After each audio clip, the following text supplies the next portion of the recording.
Hello and welcome to Sheepdog Says number 4.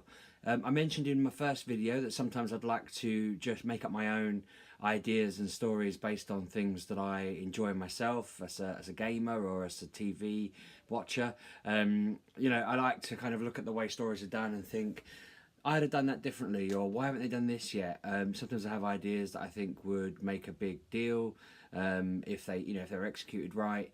And one of the ones today that I kind of want to talk about is Sonic and Mario in kind of a crossover title that I think most of the world has been waiting for probably, I don't know, what, 25 years? I mean, I don't even know how old they are now. Is it 20 years? I'm just shocked this has never happened. I wrote this out as a proper story with characters talking and, the premise set up, and I'm not going to act out Sonic or Mario in this, but I did briefly run the idea by Pab, who we did Mature Gamer with, and he was kind of like, okay, makes sense.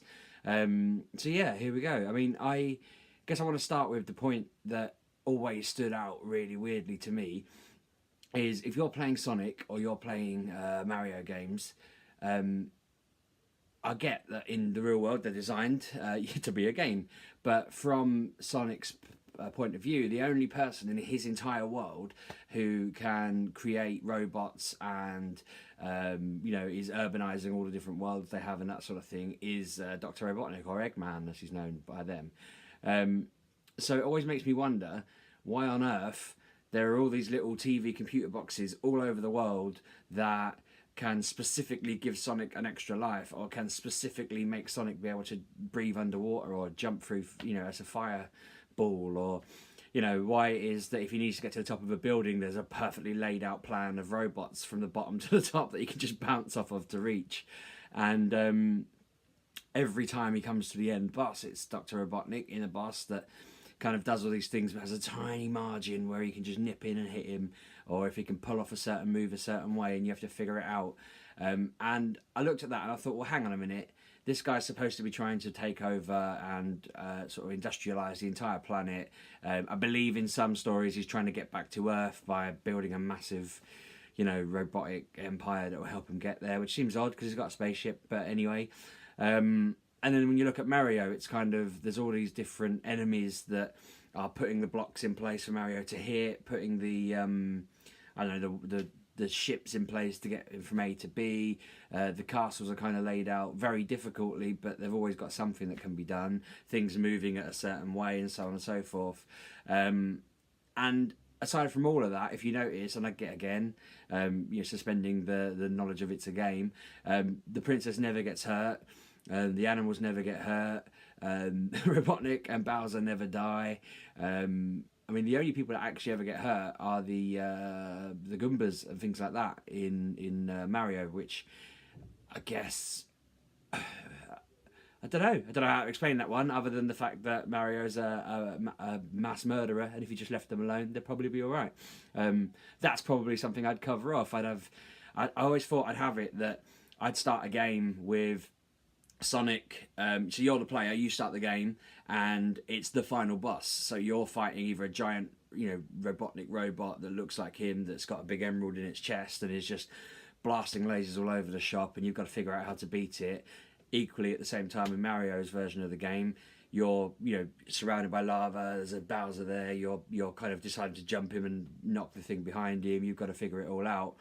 And I want it to be that once you've done that boss, you think the character thinks they've completed the game, they think they've completed the story and that it's job done, and then they basically round of applause kind of thing, and then it all comes out that Robotnik's just like, you've done it, this is it, you're ready, I think it's time. Bowser's like, finally, I think you've done enough now, I think you're at the point where you get it, you're ready.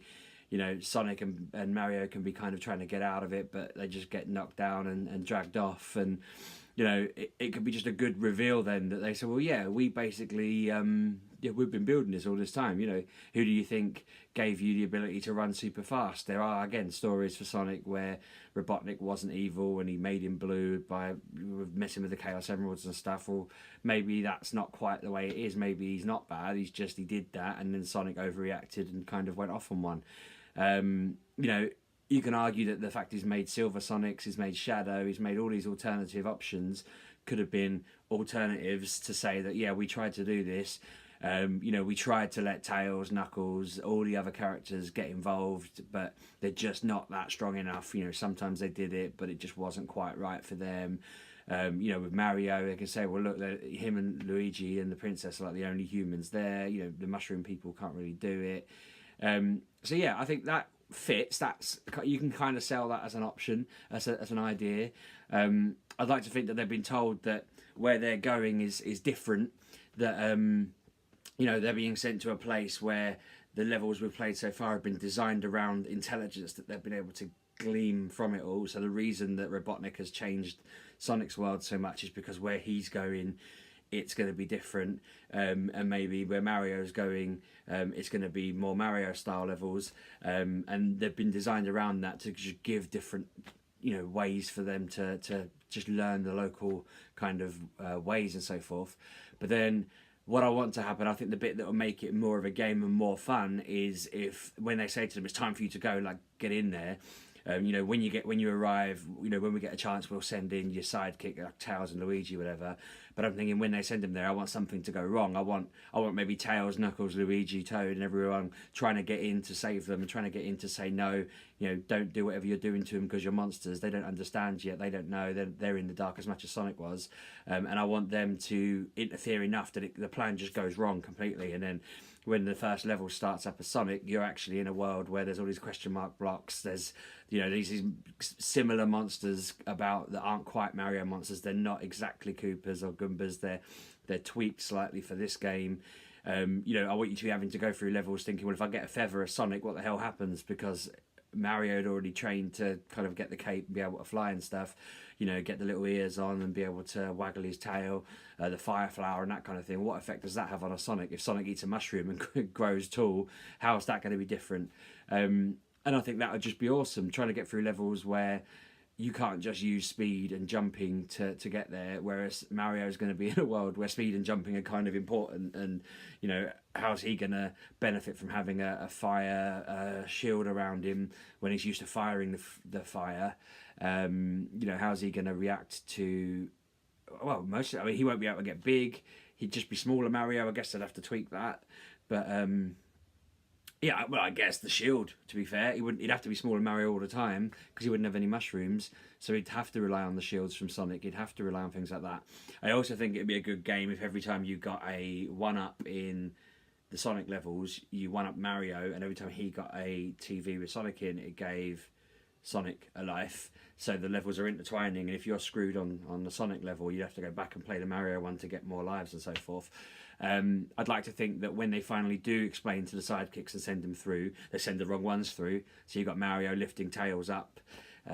Sorry, Tails lifting Mario up. The other way around would be rubbish. You know, Luigi just kind of, I don't know, being Luigi, wandering around behind Mario, or Sonic in this instance, being a bit taller and being able to, I don't know, what's Luigi's ability other than being a bit taller? In Mario, he can jump higher.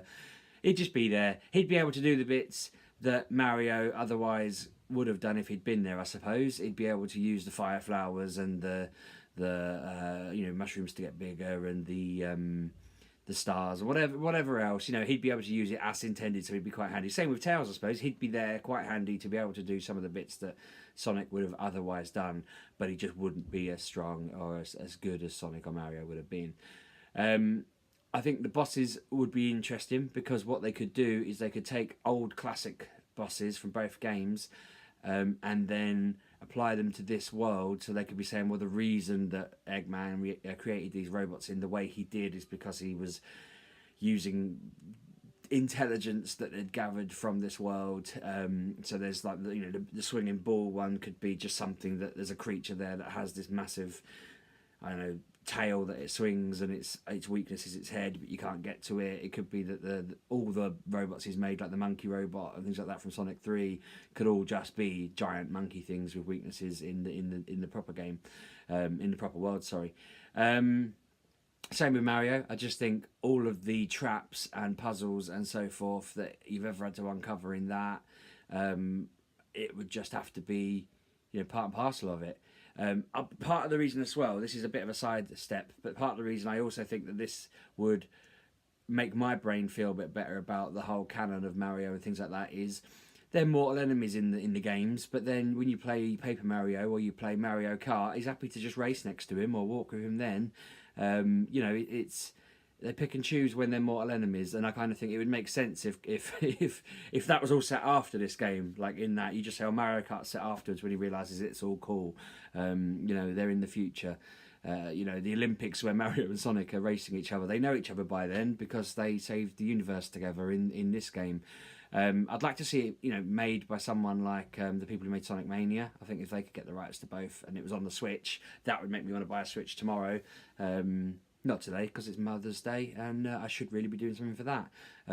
Another comment I'd like to make is I wanted to release this one yesterday on Mario Day, March 10th, but I'm a day late, and that's because I had other things on. But anyway, I just think it'd be really cool to have these levels, and then at the end of the game, end boss can be a classic Mario boss scenario and a classic Sonic boss scenario. You could have then a new game plus where you can go back and play the levels again as Mario and Sonic in their correct worlds. Because let's face it, we already pay for that game on a normal year. We already buy a Sonic game and a Mario game that do that. So there'd be no reason to scoff at playing it New Game Plus. We'd just get the extra game at the start. I just can't believe that this hasn't been done, really. There's lots of fan-made ones. I found some pictures of Sonic in a Mario World scenario and stuff like that. But I just run it through my head and I think, it's a no-brainer. Because, from a making it point of view, you just make both the games and switch the sprites over and make different things happen. From a story point of view, it just adds logic to the whole. Every other game has a different. It flips it. It's like when you watch the show Wicked. After watching Wizard of Oz, it flips the entire narrative on its head. I'd looked at certain things that had happened with. If you look at obviously in Sonic's world, Robotnik has imprisoned a lot of robots around animals. He has filled the oceans with oil. I'm pretty sure he flooded a city in one of the Sonic Adventure games. But I was thinking, actually, it'd be quite interesting if that was brought up right at the start and he just said, well, do you know what? I put them in robots to keep them safe. They only ever get out of them when you've rescued them because the area is safe. They only ever, I'm pretty sure nobody's ever died in these games. If people are dying in the background, they're not acknowledging it. Oil ocean, I kind of figured, just say, look, hold my hands up, that was a mistake. I fill the oceans with oil. We're working on a plant. We know from Sonic, what's it called, the future one, Boom, that they do build a water purification plant that fixes the world's water. I guess the rest of Sonic Boom, I can't remember. I only started Sonic Boom, but I don't know whether Eggman was the baddie in that. I would have thought. I thought he'd be dead by then, but actually, a human would massively outlive a hedgehog, so maybe not. But either way, we know that they build a water purification plant, and we also know that surely Tails didn't build that on his own, and there's nobody else technical in the whole world. So I reckon if you look closely at that, that was probably Eggman and the robots that did that. Even in the adventure games, his robots, the ones you can play as, are good. None of the villains seem that awful in it. They always end up becoming good guys. It all just seems like it's building up to this, and it should happen. Damn it! But yeah, let me know what you think. I think that would be an enjoyable twist on, just releasing Sonic 5, Sonic 6, so on and so forth, and just bringing out wave after wave of identical Mario games. I guess it would make it hard to do more games in future if you then suddenly had Eggman and Bowser being bad again. But I don't know. I guess the writing's. I'm not talking about AAA writing up here. I guess it's you could get away with a cheeky. Oh, they've all had their memories wiped. Oh well, at the end, I wouldn't particularly like that. But I've given the premise, the way to make it, the platform, the story, the levels, the bosses. Somebody else can work out that one little detail. Where's my Nobel Prize at this point? But yeah, let me know what you think. I think it would do well. I think it would be a popular game. I think it'd be good on the Switch.